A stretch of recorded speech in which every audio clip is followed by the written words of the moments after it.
감사합니다. 잘 오셨습니다. 여러분 은혜 덕분에 잘 다녀왔습니다. 자, 오늘은 말라기서 마지막 강해를 하게 됩니다. 오늘 하나님이 주신 은혜의 말씀은 말라기서 4장 1절부터 6절까지의 말씀입니다.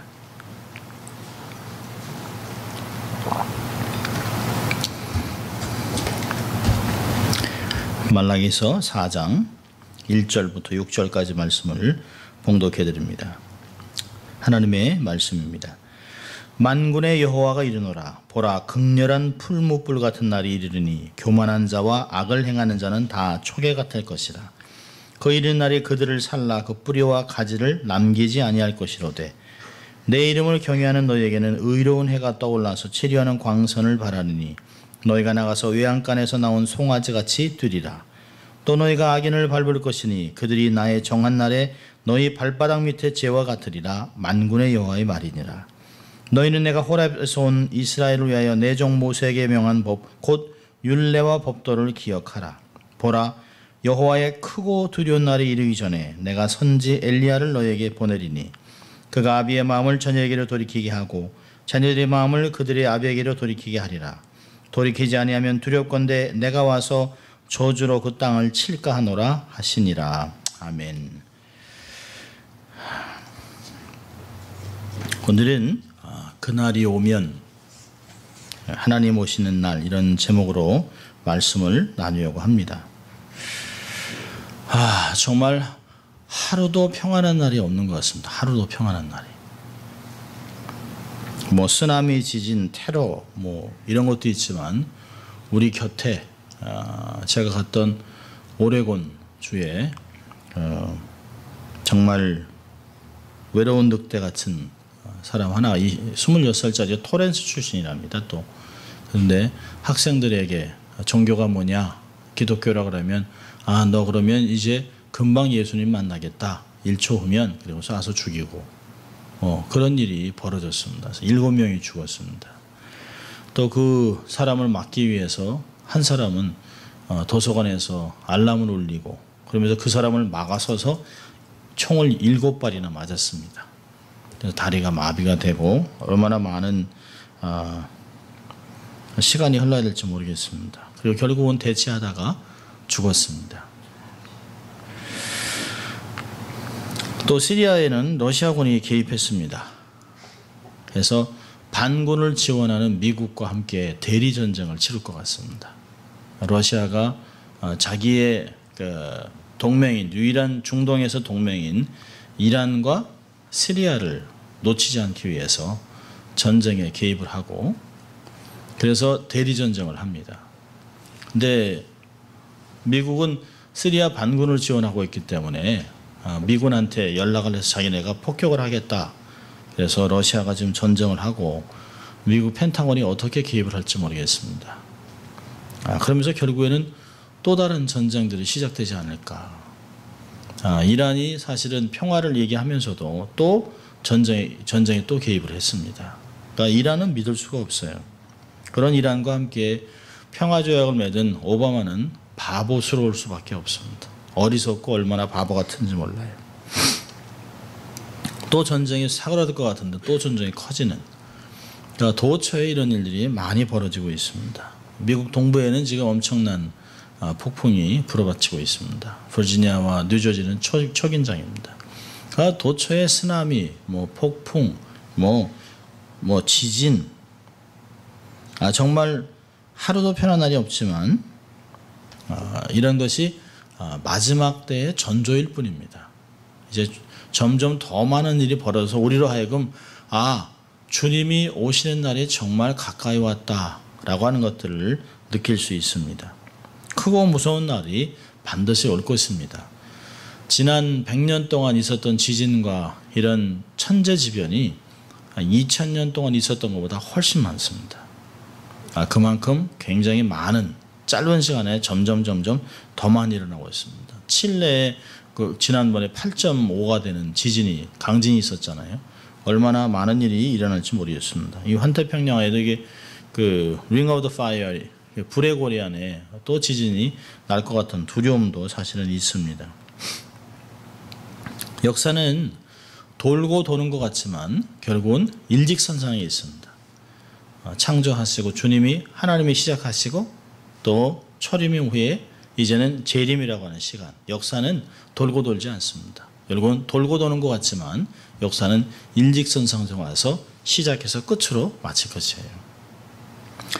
본문은 정말 주의 날이 언제 올 것이냐라고 생각도 없이 살아가는 사람들에게 마지막 때가 있음을 경고하면서 악인들은 어떻게 징계를 받게 되고 하나님의 택한 백성들은 어떠한 복을 받게 될 것인가. 그렇기 때문에 우리는 어떠한 삶을 살아야 될 것인가를 말라기서는 마지막 부분에서 이야기하고 있습니다. 1절을 보면 만군의 여호와가 이른다라고 하나님이 말씀을 선포하는 것을 이야기합니다. 그리고 극렬한 풀무 같은 날이 이를 거라고 하는 심판을 예고하고 있습니다. 본문의 말씀을 마지막으로 소선전의 끝을 맺으면서 우리가 갖고 있는 성경의 구약을 마무리 짓고 있습니다. 그러니까 이 말라기서는 원래는 히브리서 성경, 유대인이 갖고 있는 성경의 말라기서는 마지막 책이 아닙니다. 유대인들이 갖고 있는 성경의 마지막 책은 역대하입니다. 그런데 이게 성경이 유대인들에 의해서 70인 성경으로 번역되면서 하나님의 인도하에, 성령의 인도하에 말라기서가 헬라어로 마지막 책으로 들어가게 됐습니다. 그러면서 그 신구약 중간사에서 이스라엘 백성들이 특별히 디아스포라, 히브리어를 잘 모르는 헬라어를만 알고 있는 디아스포라 2세, 3세 유대인들이 성경을 헬라어로 배우면서 이 말라기서를 읽으면서 마지막 책을 읽으면서 이들 안에 메시아 대망 사상이 생겼습니다. 그리고 엘리야의 영으로 오시는 사람이 누구냐라고 하는 것이 다 있습니다. 마태복음 복음서를 보면 메시아 대망했던 그 백성들에게 주님이 도래는 굉장했던 거예요. 그래서 사람들이 예수님의 기적과 예수님의 가르침을 듣고 야 정말 구약에서 얘기했던 그 메시아가 우리에게 도래했다라고 얘기했지만 그들은 정치적이고 권력 있는 메시아를 원했기 때문에 연약하고 그들의 죄를 위해 십자가 돌아가시는 산제물을 드렸던 예수 그리스도를 결국은 못 받게 됩니다. 자, 오늘 보면 이 말라기서의 마지막 부분인 4장 6절을 보면 맨 마지막 단어입니다. 이게 히브리어도 마찬가지고 말라기서의 맨 마지막 단어는 저주입니다. 저주. 헤렘이라고 하는 단어입니다. 헤렘. 그러니까 하나님의 말씀을 믿지 않고 순종하지 않으면 저주가 임할 것이다 라고 성경을 마지막으로 끝내고 있습니다. NIV에서는 얘기하죠. I will come and strike the land with a curse 라고 하는 이 단어를 사용하고 있습니다. 구약의 제일 마지막 단어가 마치 완벽하게 하나님께 드려지는, 완전히 태워서 하나님께 드려지는, 완전히 흔적마저 없앴던 첫 열매였던 여리고를 이 헤렘이라고 하는 저주로 삼았던 것 같이 또 다른 것들을 이야기하고 있습니다. 약속의 땅에 들어갈 때 아무것도 만지지 말고 아무것도 취하지 말라고 그랬어요. 왜냐하면 그거는 가나안 땅의 첫 열매이기 때문에 그렇습니다. 첫 열매는 하나님께 드려졌어요. 그래서 여리고성을 완전히 불태웠습니다. 근데 여기서는 말라기서 4장에서는 하나님의 말씀을 온전히 받아들이지 않는 자들에게는 완벽하게 하나님께 드려지는 저주가 임할 것이라고 이야기하고 있습니다. 예수님의 산상수훈인 마태복음 5장에서 7장까지 마지막 부분도 사실은 저주로 끝나고 있습니다. 하나님의 심판이 임할 것이다. 창수가 나고 무너짐이 심할 것이다 라고 이야기하고 있습니다. 말씀을 듣고 말씀을 행하지 않는 그들은 결국에는 망할 것이다 라고 하는 것이 마태복음 5장에 있는 산상수훈의 마지막 부분입니다. 참 구약이 저주에 대한 말씀으로 끝을 맺었다고 하는 것, 또 마태복음도 그런 얘기를 하는 거 보면 사실은 두려운 것이 아닐 수 없습니다. 우리가 반드시 기억해야 될 것은 하나님의 심판날은 반드시 온다라고 하는 것입니다. 여기 얘기하죠. 1절에 극렬한 풀무불 같은 날이 이른다. 그러니까 노아 당시에 심판으로 물로 임했다면 그런 철저한 심판 도구를 지칭한 했던 것 같이 최후 심판에는 불로 완전히 이루어질 거라고 얘기하고 있습니다.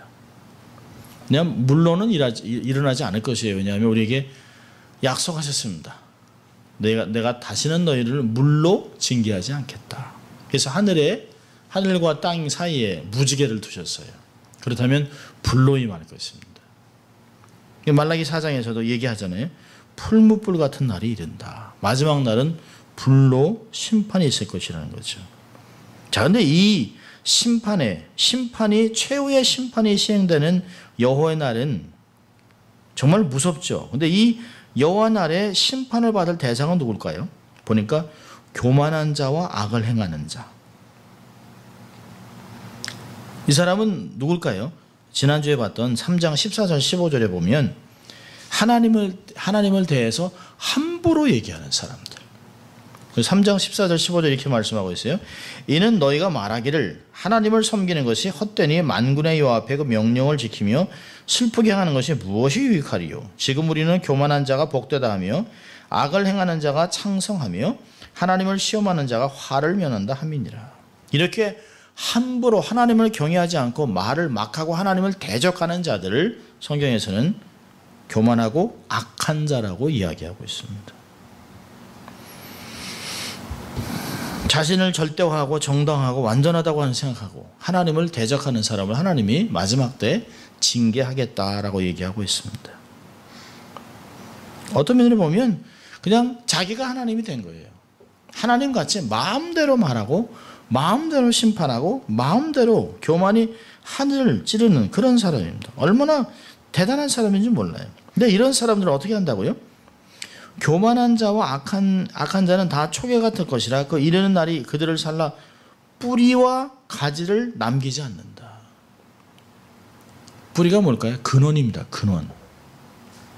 또 한 번 더 생각을 해보면 뿌리는 보이지 않는 것이에요. 알지 못하는, 그러니까 우리가 보지도 못하던 근원까지 완전히 없애버리겠다는 거죠. 악의 근원, 그들의 성장의 근원인 악을 완전히 제해버리겠다고 얘기하고 있습니다. 그러니까 완전한 소멸을 암시하고 있습니다. 여기 보면 2절에 보면 경외하는 의로운 해, 마치 예수 그리스도를 해로 비유한, 마치 그 해가 그들에게는 불같이 임하지만 택한 백성에게는 치유하는 광선을 임하는. 그래서 해로 비유된 심판주 예수님이 먼저 악인에게 극렬한 풀무불로 임하셔서 완전히 소멸하고 파괴할 것이라고 얘기하고 있습니다. 자, 여러분 마태복음 13장을 한번 볼까요? 마태복음 13장을 보면 동일한 말씀을 하고 있습니다. 예수님께서. 마태복음 13장 마태복음 13장 41절 42절입니다.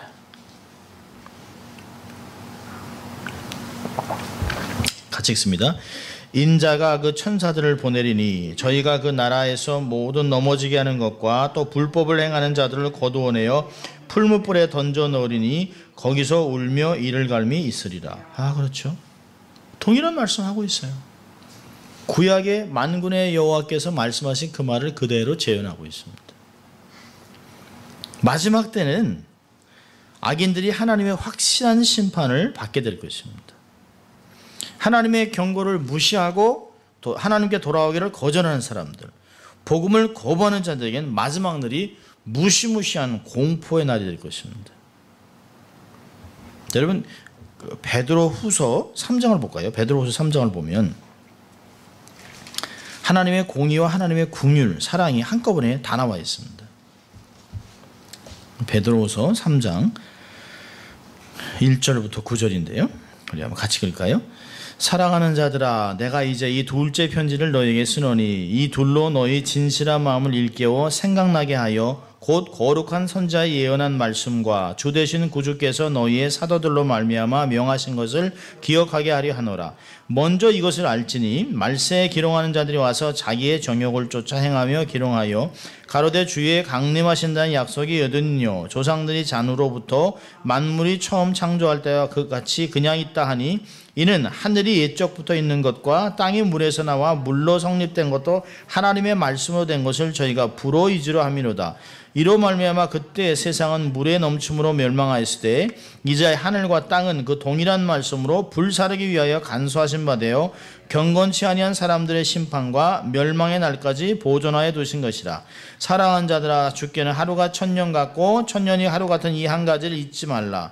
주의 약속은 어떤 이에 더디다고 생각하는 것 같이 더딘 것이 아니라 오직 너희를 대하여 오래 참으사 아무도 멸망치 않고 다 회개하기에 이르기를 원하시느니라. 예, 베드로서 3장에 있는 말씀하고 말라기에 있는 말씀하고 같아요. 그렇다면 말라기에서는 주의 초림과 재림을 다 얘기하고 있는 것이에요. 그러니까 구약에 있는 것들은 주의 초림과 재림을 다 보고 얘기하고 있습니다. 선지서가. 특별히 이 풀무불이라고 하는 것은 예수님께서도 말씀하셨고요. 또 이 마지막 때 불로 심판하기 위해서 이 땅을 남겨두셨다라고 하는 말은 말라기서 4장 1절 말씀하고 동일한 말씀입니다. 성경은 동일한 메시지를 전하고 있어요. 마지막 때가 온다. 그러나 안 올 것 같지만 더디게 오는 것은 모든 사람이 다 구원을 받기 위한 하나님의 궁율이 있기 때문이라고 베드로는 얘기하고 있습니다. 돌이키라는 것이에요. 복음을 거부하는 자들에게는 무시무시한 날이 온다는 것이에요. 소돔과 고모라에서 임했던 그런 불들이 임할 것이라고 이야기하고 있습니다. 주님이 처음에야 정말 마구간에서 어린아이로 태어났지만 다시 오실 때는 정말 천군 천사들과 함께 철장 권세를 가지고 하나님의 능력으로 임할 것이라고 계시록 19장은 이야기하고 있습니다. 그렇게 주님은 다시 오실 것이에요. 악인이 의지하던 것 온갖 부귀영화는 하루아침에 한 줌의 잿더미가 될 것이요. 다 초계같이 될 것이다. 완전히 다 석탄같이 완전히 타서 밟으면 부서지는 그렇게 변할 것이라고 이야기하고 있습니다. 더 이상 기회는 주어지지 않습니다. There's no second chance. 사람이 한 번 죽고 그 후에는 심판만 있습니다. 심판을 피할 길이 없어요. 피할 곳이 없어요. 이게 만군의 여호와께서 말씀하신 것입니다. 1절은 말씀을 계속 거부하는 교만한 자와 악을 행하는 자에게 얘기했습니다. 여기서 이야기하는 교만한 자와 악을 행하는 자가 누굴까요? 불신자들이 아닙니다. 말라기에서 이야기하는 악인과 교만한 자들은 택한 백성들이 말씀을 버리고 하나님을 경외하지 아니하고 세상 사람들과 똑같이 살아갈 때 얘기하는 것이에요. 하나님은 오히려 예수 믿지 않는 자, 택하지 않은 유기한 하나님이 택하지 않은 백성들에게는 이렇게 얘기하지 않으세요. 왜요? 그들은 이미 결정되어 있기 때문에. 그런데 하나님의 언약 백성들이 하나님의 은혜와 하나님의 축복을 가지고 제사장 나라의 역할을 감당해야 되는데 그러지 아니하고 오히려 말씀을 버리고 우상을 숭배하고 하나님을 저버리고 음란을 행하는 자들에게 하나님이 이들을 악하고 교만한 자들이라고 이야기하고 있습니다. 어떤 면에서는 지금도 말씀을 저버리고 하나님 말씀을 우습게 생각하고 살아가는 소위 이름만 있는 그리스도인들에게 하나님이 이렇게 말씀하시는 것이에요. 안 믿는 자들에게 얘기하는 것이 결코 아닙니다.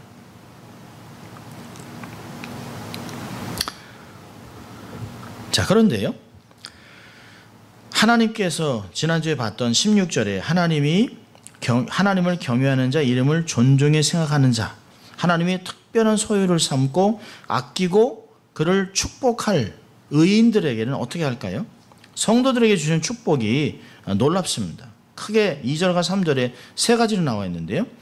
심판주로 악인들에게는 풀무불로 임해요. 그래서 그들을 완전히 다 태웁니다.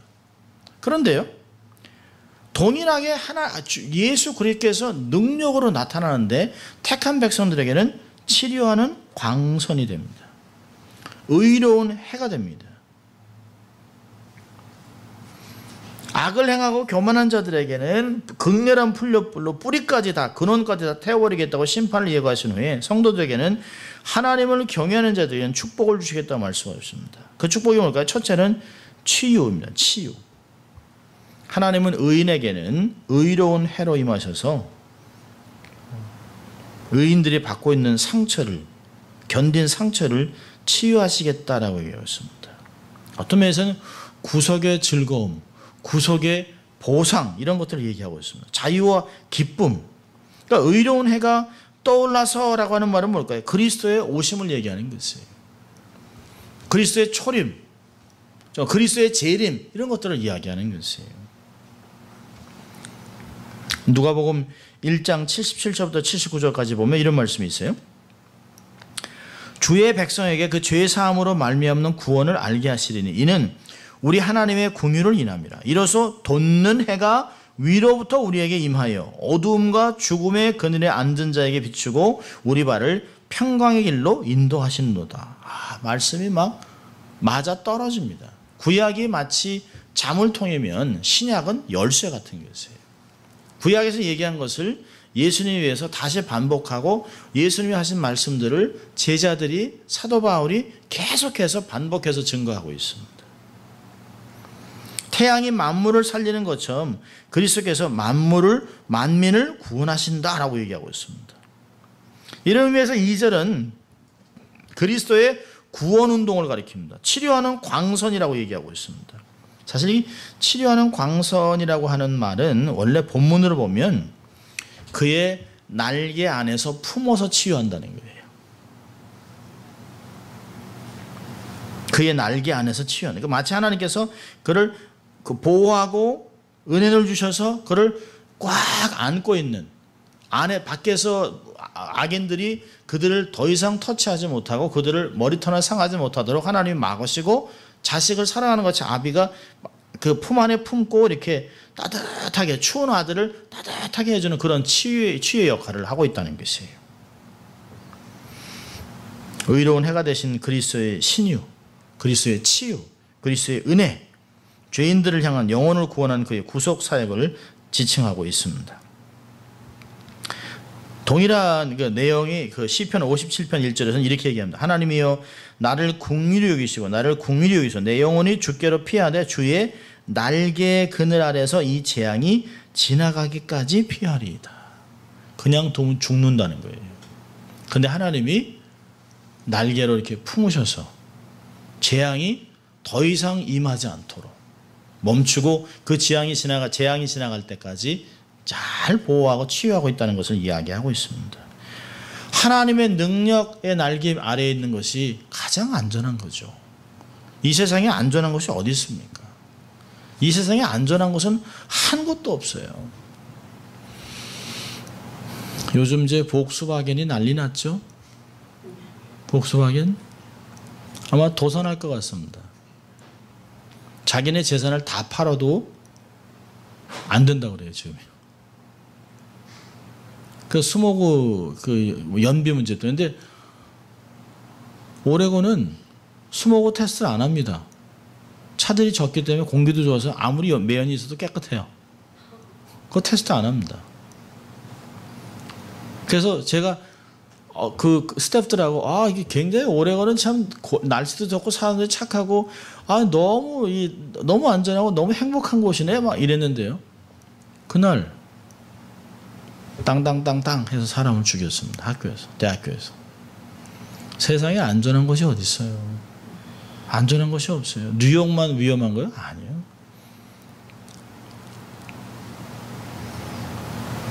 그런데 아무리 위험한 곳에 있어도 하나님의 은혜에 날개 밑에 있으면 가장 안전할 줄 믿습니다. 그게 하나님의 은혜죠. 영생의 구원을 입은 의인들은 새로운 질서 속에서 하나님의 완전한 자유를 누리게 되는 것입니다. 여기서 또 이런 얘기하고 있어요. 치료하는 광선을 바라니까 너희가 나가서 외양간에서 나온 송아지같이 뛰겠다라고 얘기하고 있습니다. 이게 뭘까요? 묶여있던 데서 풀어놓으니까 마음대로 뛰어다니는 것이에요. 외양간에다 딱 가둬놨습니다. 그래 가다 나서 하도 제한적이라 나가지도 못해요. 그 사단이 우리 앞길을 계속 막잖아요. 삶 속에서 이렇게도 막고 저렇게도 막고 건강으로도 막고 관계에서도 막고 막 재물로도 막고 막 막아놓습니다. 근데 하나님께서 때가 돼서 치유하면서 힘을 주고 막혀있는 것들을 이게 훅 걷어놔요. 걷어놓으니까요. 이 송아지가 막 뜹니다. 그러니까 신자들의 구원의 즐거움을 마치 극도로 표현하는 거예요. 극도로 표현하는 겁니다. 송아지가 힘이 셉니다. 제가 시골에서 이제 어릴 때 할아버지 집에 가면 송아지가 있어요. 송아지가요. 근데 송아지를 끌고 다닐 때는 저희가 서울에서 왔으니까 모르니까 이 서울 촌놈들이죠. 송아지한테 이제 안 밀리려고 송아지 줄을 이렇게 허리에다 묶습니다. 근데 어르신들이 송아지는 절대로 허리에다 묶고 줄을 묶으면 안 된다 그럽니다. 왜 그러냐 그랬더니요. 송아지는 있다가 엄마 소가 엄매하면 송아지가 그 소리를 듣고 글로 막 뜁니다. 글로 막 뛰면 여기에 묶어놓으면 그냥 넘어지고 돌뿌리에 막 부닥치고 막 다 깨집니다. 그래서 송아지를 이렇게 데리고 이렇게 풀을 매기고 있다가 엄매 소리가 뛰면 그냥 줄을 탁 놔줘야 돼요. 애미소한테 가게 이렇게 내버려둬야 됩니다.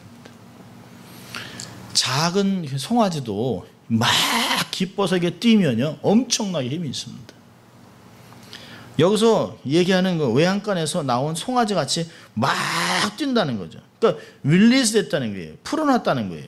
완전히 풀어놓으니까 제한 없이 마음대로 다닐 수 있는 기쁨과 즐거움, 극도의 기쁨을 표현하고 있습니다. 치유와 함께 기쁨이 넘쳐날 것을 이야기하고 있습니다. 또 성도들에게 주는 두 번째 축복은 공의를 회복합니다. 햇빛은 사실 우리에게 밝은 것을 어두운 것을 밝고 이렇게 확실하게 하지만 사실 우리의 삶을 살아가는 동안 희미한 게 참 많습니다. 여전히 곤고한 삶을 살고 악인의 학대와 압제를 당하곤 합니다. 어떻게 보면 불의가 이기고 불의가 득세하고 악인이 득세하는 것이 없는 불의가 행행하고 그렇게 사는 것 같아요. 그 까닭은 아직 하나님의 공의가 100% 땅에 이루어지지 않았기 때문에 그렇습니다. 그런데 그때가 되면 메시아께서 이 세상에 각양 불의한 자들을 다 그런 자들 때문에 심령이 상하고 육신적으로 공고한 난을 보냈던 성도들을 위로하고 회복시켜주는 때가 옵니다. 마지막 때가 되면 우리의 눈에서 눈물을 닦아주고 아픔이 없고 고통이 없는 슬픔이 없는 삶을 살아가게 합니다. 처음 것들. 여러분 우리 계시록 한번 볼까요? 계시록 21장을 보면 없는 것들이 있어요. 없는 것. 제가 저희 어머니한테 늘 읽어드렸던 말씀이에요. 하도 수술을 많이 하고 하도 병원에서 아픔을 겪으시니까 제가 저희 어머니한테 늘 병원에 가서 이제 수술을 하시고 막 이러시면 제가 또 읽어드렸어요. 21장 3절 4절 보니까 내가 들으니 보좌에서 큰 음성이 나서 가로되 보라 하나님의 장막이 사람들과 함께 있으며 하나님이 저희와 함께 거하시나니 저희는 하나님의 백성이 되고 하나님은 친히 저희와 함께 계셔서 모든 눈물을 그 눈에서 씻기심에 다시 사망이 없고 애통하는 것이나 곡하는 것이나 아픈 것이 있지 아니하니 처음 것들이 다 지나갔습니다. 사무 네 가지가 없어요. 하나님의 나라에는 네 가지가 없습니다. 사망, 애통, 곡하는 것, 아픈 것이 없어요. 이것을 처음 것이라 다 지나갔다고 얘기하고 있습니다. 하나님께서 이런 모든 그러니까 악인들 때문에 당하는 모든 것들을 다 정리해 놓으셨어요. 더 이상 이런 것이 없어요. 우리를 아프게 하고 힘들게 하고 곡하게 하고 애통하게 했던 이런 그리고 우리 죽음으로 인해 우리를 두렵게 했던 모든 것이 다 없어집니다. 사실 21장에 보면 참 신천지라는 건 좋은 거예요. 굉장히 좋은 말인데 이 이만이라고 하는 사람이 이단이 신천지라는 단어를 가져갔죠. 새 하늘과 새 땅, 신천지가 그거 아닙니까?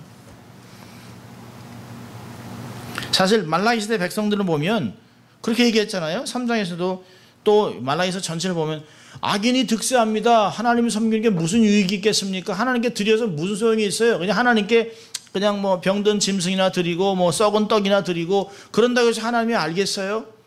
이렇게 얘기했습니다. 하나님 섬기는 게 아주 고통스럽습니다. 아주 귀찮습니다. 번패합니다. 막 이렇게 얘기했어요. 하나님의 공의를 의심했어요. 그런다고 뭐 망하지도 않고, 아니 열심히 산다고 되는 것도 없는데 악인들은 더 잘 되고, 그러니까 그게 맞죠. 악인이 복 받는 거죠. 막 이렇게 얘기했습니다. 그런데 그날에는 공의가 회복됩니다. 의인이 형통하게 되려는 점을 분명히 밝히고 있습니다. 시편 73편을 보면, 우리 한번 시편 73편 보세요. 73편을 보면 참 시편 기자가 아마 우리 같은 기도를 했던 것 같아요. 야, 정말 내가 열심히 신앙생활을 했는데 이게 뭐야? 막 이랬을 거예요. 시편 73편을 보면 1절부터 보면, 하나님이 참으로 이스라엘 중 마음이 정결한 자에게 선을 행하시나 나는 거의 실족할 뻔하였고 내 걸음이 미끄러질 뻔하였으니 이는 내가 악인의 형통함을 보고 오만한 자의 질시함을 질시하였습니다. 저희는 죽은 때에도 고통이 없고 죽는데 고통도 하나 없이 그냥 하다 딱 죽어요. 근데 의인들은 아이고 막 1년 2년 막 이렇게 아픕니다. 그 힘이 더 강해요. 타인과 같은 고난도 없어요. 타인과 같은 재앙도 없나니 그러므로 교만이 저희 목걸이요 강포가 저희 입는 옷이며 살찜으로 저희 눈이 솟아나며 저희 소득은 마음의 소원보다 진하며 쫙 얘기합니다. 그리고 막 의인들한테 말을 함부로 해요. 그러니까 하루 종일 예수 믿는 사람은 뭐 재앙을 당하고 아침마다 징책을 당하고, 그러면서 15절에요. 내가 만일 스스로 이르기를 내가 이렇게 말하려 하였다면 주의 아들들의 시대를 다하여 괴유를 행하였으리다. 내가 어쩌면 13절에 이런 말이 있어요. 내 마음을 정의하고 내 손을 씻어 무지하다 한 것이 실로 헛되도다. 내가 신앙을 이렇게 한 거 헛되네 헛돼. 하나님 믿은 거 하나도 도움이 안 되네. 근데 이렇게 얘기하자 정말 그럴까 하고 생각해서 심히 곤란해서 17절에 하나님 성소에 들어갔으니까 답이 확 나옵니다. 18절 보니까 주께서 참으로 저희를 미끄러운 곳에 두시며 파멸에 던지시니 저희가 어찌 그리 졸지에 황폐되었는가. 놀람으로 전멸했다는 거예요. 하나님이 그냥 완전히 영안을 확 열어서 결과를 다 보게 하셨어요. 그리고 나니까 자기를 뭐라 그래요? 22절부터 내가 우매무지했습니다. 하나님, 내가 짐승같이 아무것도 못 깨달았습니다. 내가 이걸 몰랐습니다. 이래서 말을 함부로 했습니다. 내가 항상 주와 함께하니 주께서 내 오른손을 붙드셨나이다. 주의 교훈으로 나를 인도하시고 후에는 영광으로 나를 영접하시니 하늘에는 주 외에 누가 있으리요 땅에서는 주밖에 나의 사모할 자 없습니다. 이렇게 나오는 거예요. 우리의 신앙은 미래에 있는 결과와 원인을 갖고 살아가는 거예요. 과거 때문에 현재를 살아가는 게 아니라 미래의 영광 때문에 지금의 삶을 지나가고 있는 것이에요. 그러니까 사도 바울이 지금 당하는 고난이 장차 나타날 영광과 좋게 비할 수 없다. 사도 바울이 그러는 거예요. 지금 당하는 거 과거 어떤 것 때문인 것이 아니라 하나님께 영광 돌린 것 때문에 살아간다라고 이야기하고 있습니다. 믿을 수 있기를 바랍니다. 영안을 열어서 공의의 하나님을 바라보세요. 하나님은 신실해요. 변하지 않습니다. 언약을 신실히 지키십니다. 그리고 그분은 공의를 반드시 베푸실 것이에요. 악인을 징벌하실 것이에요. 또요, 세 번째는 왕같이 심판에 참여하게 됩니다. 너희가 악인을 밟을 것이라. 그들이 나의 정한 날에 너희 발바닥 밑에 재와 같이 될 것이라고 얘기하고 있습니다. 세상에서는 악인에게 소위 권세가 있는 것 같고 물질이 있는 자들에게 눌려 살고 학대를 당했을 수 있어요. 그런데 마지막 날에 완전히 확 뒤집어진다는 것이에요. 역전된다는 거죠. 악인을 밟는 게 뭐예요? 구원받은 하나님 백성의 최후적 승리를 이야기하는 것이죠. 원래 원복음인 창세기 3장 15절에 이미 얘기해놨어요. 여인의 아들이 뱀의 자손을 밟는다 얘기했습니다. 뱀의 머리를 밟는다. 사실 상하게 하겠다는 말은 사실 원래 원문은 박살내겠다는 것이에요. 박살낸다. 여자로 원수가 되게 하고 너의 후손도 여자의 후손과 원수가 되게 하리니 여자의 후손은 내 머리를 박살을 낼 것이다. 그러나 너는 그의 발꿈치만 조금 상하게 한다라고 얘기했어요. 십자가의 사건으로 사단의 머리는 박살났습니다. 그러니까 로마서 16장에서 평강의 하나님이 사단을 속히 발 아래 두시겠다 얘기하고 있습니다.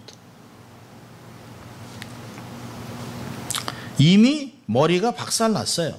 그런데 박살나지 않은 것 같이 어떻게 포장하고 가발을 쓰고 나타나는 거예요. 사단이 아닌 척하고 나타나서 속입니다. 근데 우리는 자꾸 속아요. 우리는 전쟁을 이기려고 싸우는 사람들이 아닙니다. 이긴 전쟁을 선포하고 살아가는 거지. 이미 전쟁은 다 끝났습니다. 이제 게릴라전이에요. 이제 일어나는 거 다 정리하게 되는 거예요. 마지막 때 주님이 완전히 모든 것을 정리하러 다시 오세요. 우리의 신분을 기억하세요. 성도는 하나님의 왕 같은 제사장입니다. 거룩한 나라입니다. 그의 소유된 백성입니다. 왕의 왕과 함께 악인을 다스릴 사람들이에요. 구체적으로 다 태워진 잿더미 같은 교만한 자들과 악을 행하는 자들을 밟고 서게 될 것이에요. 주를 모르는 자들이 여러분을 괴롭게 하고 있다면 낙심하지 마세요. 마지막 커튼이 오르는 순간 여러분들이 발밑에 저들이 있을 것이에요. 케이오페하고 안간힘을 쓰는 사단을 두려워하지 마세요. 그들을 두려워하지 마세요. 예수의 이름으로 대적해서 이 땅에서 영적인 승리를 누리는 삶을 사시기를 주의 이름으로 축원합니다. 자, 그렇다면 이 마지막 때를 살아가는 악인들은 이렇게 정리될 것이고 하나님의 백성들에게는 이런 복을 주실 텐데 그럼 우리는 어떠한 자세로 살아야 될 것인가요? 4절부터 6절까지 보면 네 가지를 얘기합니다. 말세 성도들이 취해야 할 정말 네 가지. 어떤 면에서는 마치 의미심장한 유언과 같은 말씀입니다. 앞으로 암흑기가 나타날 정말 주님이 오실 때까지 어느 선지자도 하나님의 말씀을 선포하지 않을 그런 암흑기가 올 것 같아서 정말 염려함으로 하나님의 백성들에게 유언장을 쓴 것 같은 그런 이야기입니다. 백성들의 신앙의 건들을 어디 두고 어떻게 살아갈 것인가를 네 가지로 얘기하고 있습니다. 자, 첫째로는요. 아주 중요한 단어를 쓰고 있어요. 4절에 보니까 기억하라. 율례와 법도를 기억하라. 너희는 내가 호렙에서 온 이스라엘을 위하여 내 종 모세에게 명한 법 곧 율례와 법도를 기억하라. 당신의 백성들에게 주셨던 언약의 백성들에게 주었던 율례와 법도를 기억하라고 얘기하고 있습니다. 하나님이 늘 백성들에게 가르칠 때 사용했던 단어가 기억하라는 단어입니다. 기억하라. 신명기에도 13번이나 나와요. 기억하라, 기억하라. 나는 너를 애굽에서 구원한 여호와라. 기억하라고 얘기합니다. 이 모든 하나님의 손길을 기억하라. 너희들에게 선대하셨던 하나님을 기억하라. 율법을 기억하라. 이렇게 얘기하고 있습니다. 하나님의 은혜를 기억하고 그분이 주신 계명을 지키기 위해서 기억하라는 것이에요. 참 우리는 얼마나 많은 말씀을 들었을까요? 모태신앙이라면 10년, 20년, 30년, 40년, 50년, 60년 이상 말씀을 들었어요.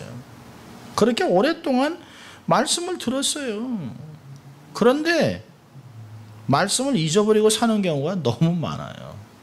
마치 그 말씀이 기억이 안 나요. 새로 듣는 것 같습니다.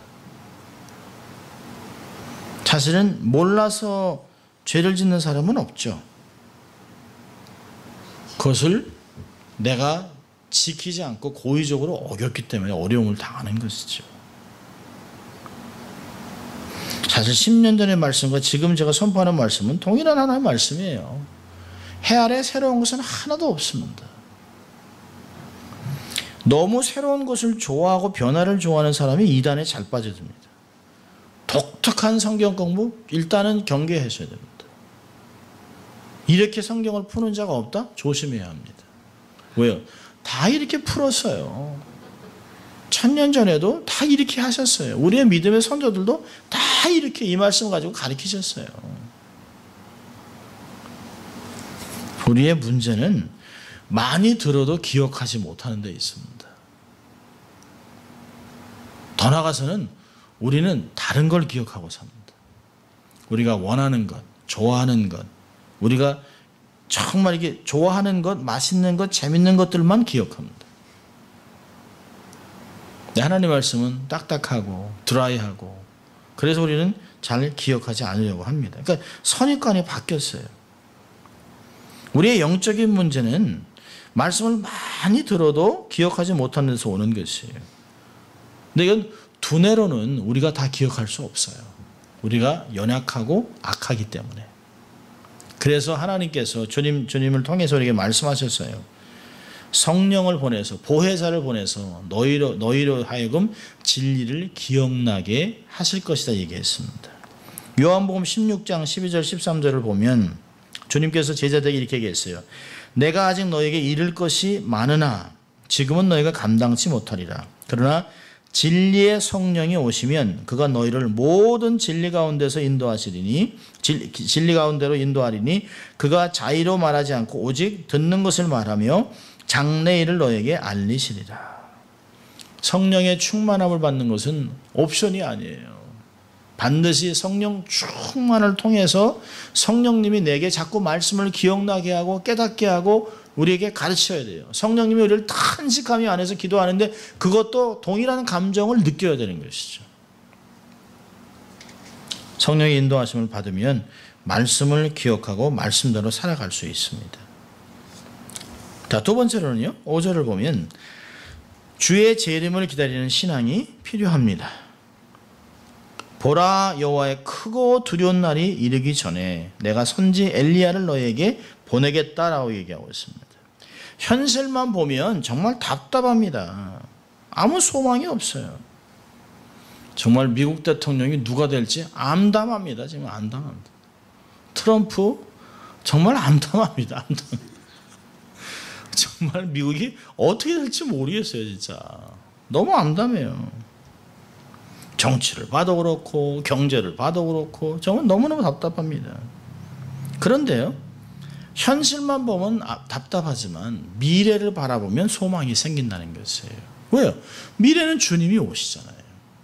우리의 모든 문제, 지금 해결되지 않은 이런 모든 문제, 답이 없는 이런 문제, 아이시스, 테러, 지진, 홍수, 쓰나미, 이런 것들이 다 그냥 한순간에 다 정리돼요. 주님이 오시면 모든 게 다 정리. 앱솔루트한 피스가 올 거라는 것이에요.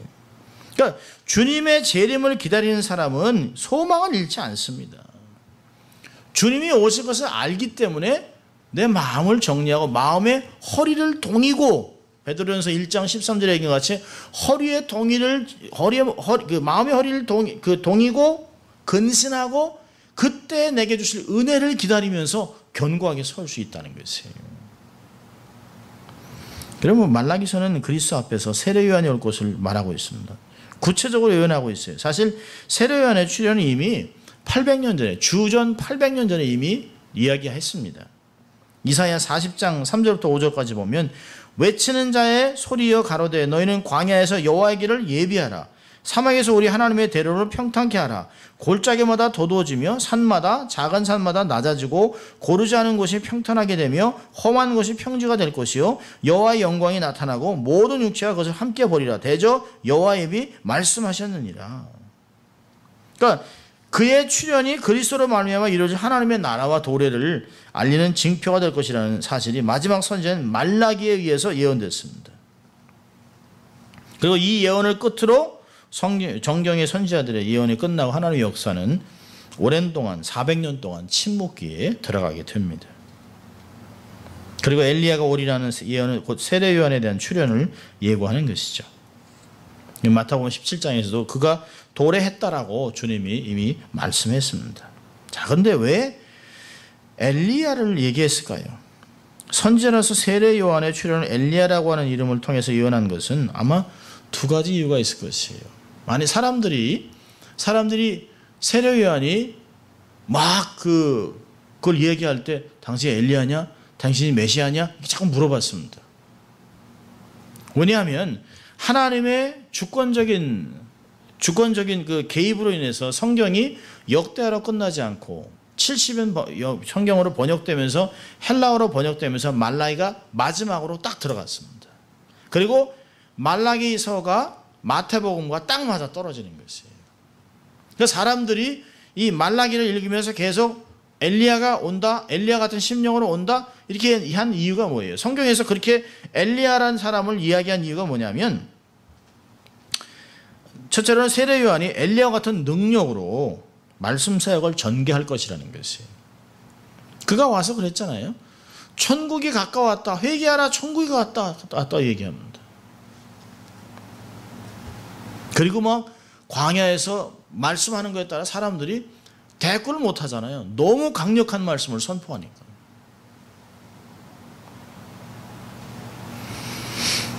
또 하나는 엘리야가 소명을 받아 활동하던 구약의 9시대와 세례 요한이 있었던 시대가 거의 비슷해요. 악하고 음란한 세대입니다.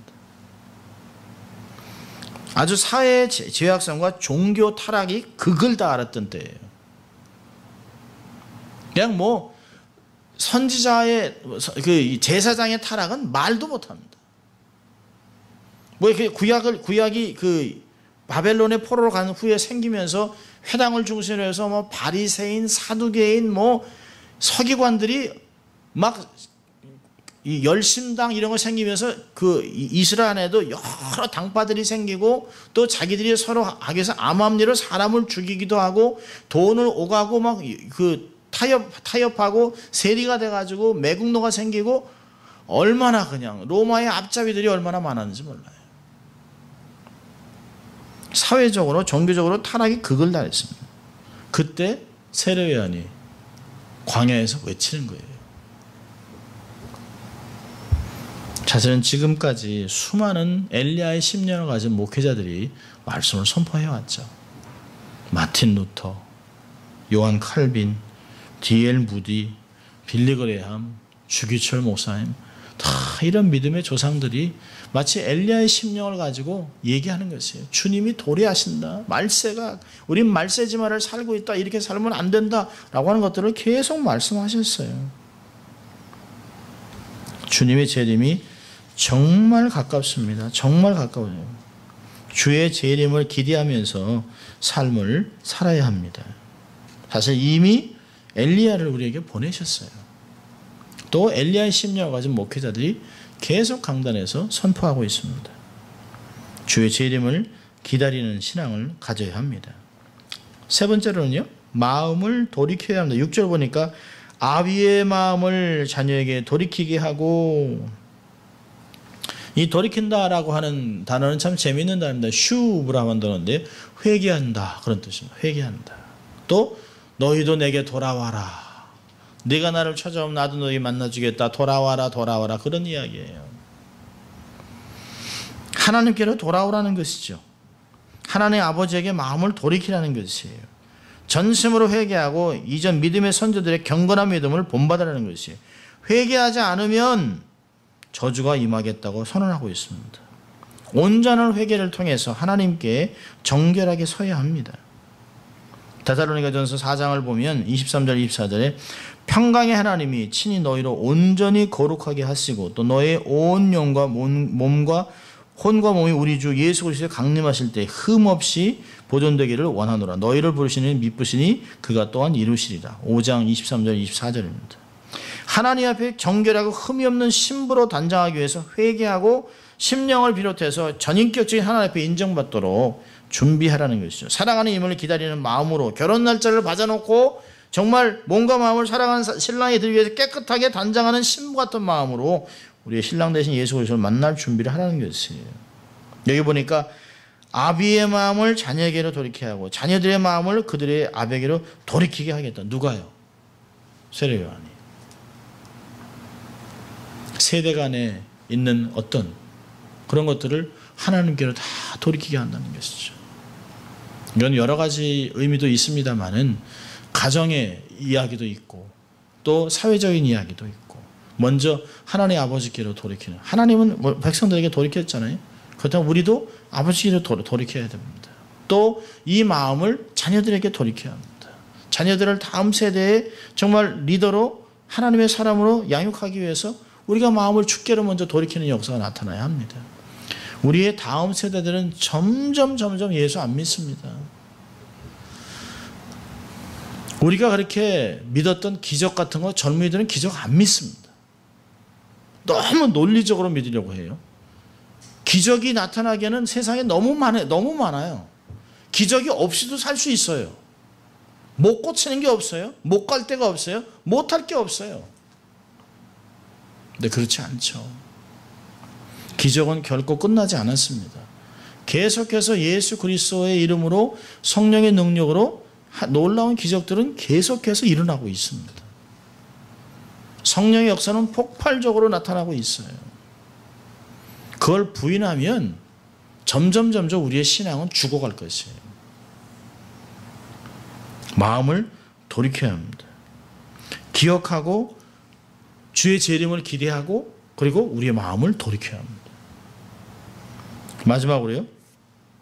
마지막으로 동일한 말씀입니다만 복음을 전하는 거죠. 마음을 돌이키도록 많은 사람들에게 돌아올 수 있도록 주께 돌아오도록 복음을 전해야 합니다.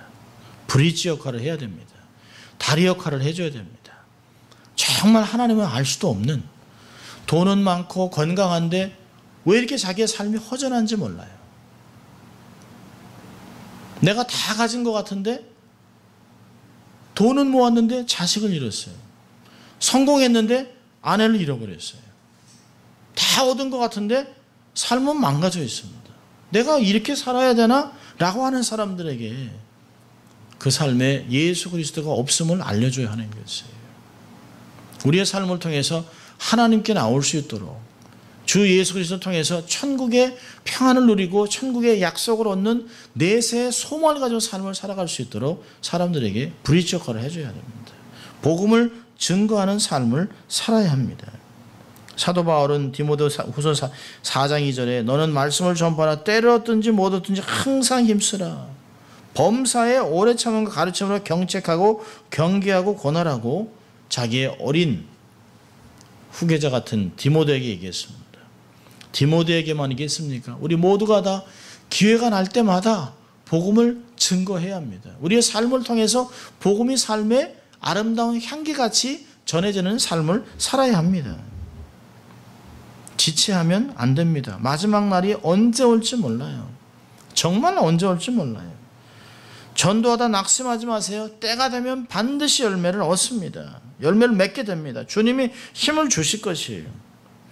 의인과 악인 사이에 궁극적으로 다른 운명이 나타날 것을 우리는 알기 때문에 악인들에게 그렇게 살면 안 된다고 돌이키라고 얘기를 해줘야 되는 것이에요. 그 길로 가면 끝이라는 걸 얘기해 줘야 됩니다. 그것이 넓고 모든 사람이 다 글로 갔지만 그 끝에는 절벽이라는 걸 얘기해 줘야 돼요.